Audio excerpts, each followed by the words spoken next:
There are two things that I'm really looking for the most when I'm checking someone's spine on the table. One, where is this person holding the most tension in their spine? In other words, where are they holding the most resistance in their spine to the life that they've experienced? And the other thing is, where in the spine is the most abundant energy and freedom and aliveness and movement happening in the spine? You see, these two things are so incredibly important in the healing journey because every experience that we have, whether it's healing and uplifting and motivating and inspiring, or it's the exact opposite, it's stressful, distressing, it's alarming, it makes us want to go in and protect and bring in resistance to that experience. All experiences, we're doing one or the other. And what happens is that when we aren't able to fully experience one of those experiences that cause resistance, is we bind tension in the spine. And it cascades into all of these different things that can really break down in one's health because it inhibits the operation of your central nervous system. It inhibits function, it inhibits feelings, emotion, the ability to connect with life. And what happens is that when that tension becomes chronic, our brain is no longer telling us that it's there. What we experience is the symptoms from that tension, and that's usually what brings somebody into an office like mine. You see, when we connect to more aliveness and energy, it drives us to another level of experience in life. The problem is we're constantly dealing with stresses in life and we're not integrating it into our being. Most important things when it comes to any healing journey, I would say you have to allow yourself to feel your discomforts and to feel your pain fully. And you have to give yourself the time to process those experiences, because if you don't, they don't go away just because you went to bed and you woke up the next day. If you don't process them, they get stuck in the spine. And if we get really good at not processing them, we usually get really good at not expressing the emotions of pain, like anger and sadness and despair. And so what ends up happening is that our experience of life becomes attenuated, it becomes diminished. Our ability to move our body becomes diminished. Our health becomes diminished, and everything starts to shrink. The most important part of that is our bandwidth for processing further life experiences shrinks even more. So how do we reverse that? The key is absolutely 100% experiencing the pain and tension that we have in our life that we're not giving attention to.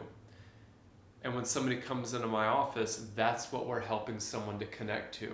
Years of trauma, a lifetime of trauma, is living in the modern world with modern day stresses because we do not have enough time in our busy schedules to process stress, to process pain, to just sit and allow things to come up.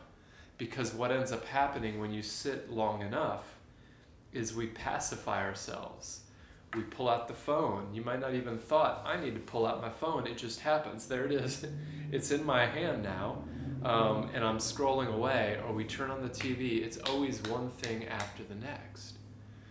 The other thing is connecting more to what makes us come alive, because when we do that, we fill ourselves with an energy and a connection for what life is all about. And that is the most healing thing that we can have. Now, what can happen is that if we connect fully to what life has to offer, all the abundance, and we put all of our awareness on there, but we don't allow ourselves to connect with pain. Maybe we're doing that as a part of our healing strategy to transcend the pain. But what ends up happening is we create a polarity in our life, and we end up creating a massive swing where we experience the highs and then we get dropped down to the lows, because there is a part of us that won't allow us to go further without processing the experiences that have brought us pain and discomfort in our life. There's a very good reason for that. Because without that, there are gifts within all of our pain that allow us to heal and become a greater human being. And if we don't allow ourselves the opportunity to connect with our trauma, connect with our story in a way where we are allowed to digest it, then that gets stuck in our body and creates a dissonance. So it's really a beautiful thing to watch someone go through a healing journey, because there are things that we can count on. And that is that you can't hide from yourself. You just can't do it. Eventually, those tensions and pains will rise up, or you completely shut down, which unfortunately we see so many people in the world doing as they get older and older. And what ends up happening is that we start to limit our experiences of life.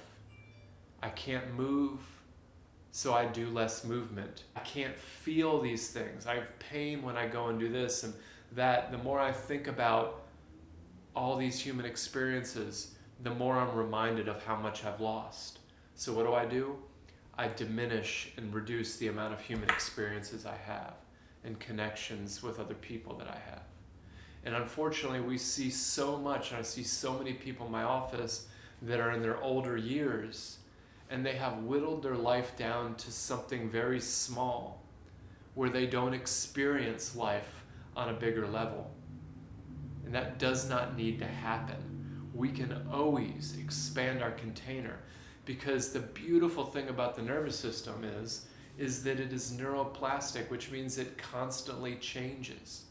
So when you think about this, the structure of our nervous system is built by us from the life that we've lived.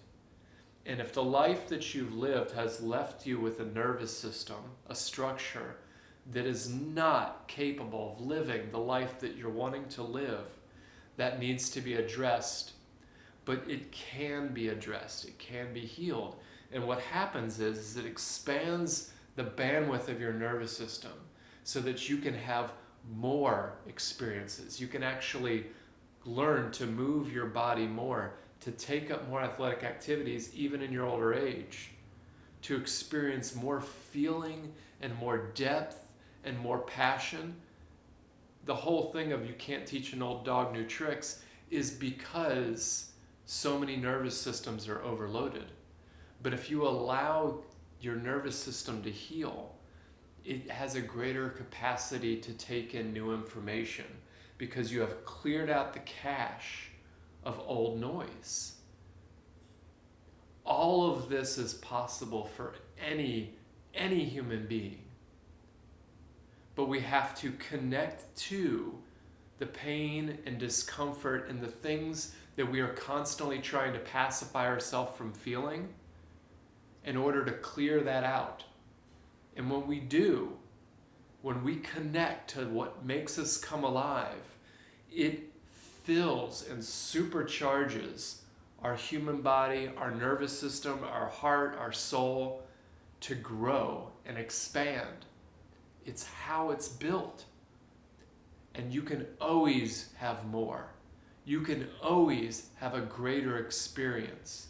No matter where you're at, how high you're living, or how low you're living, you can always have more.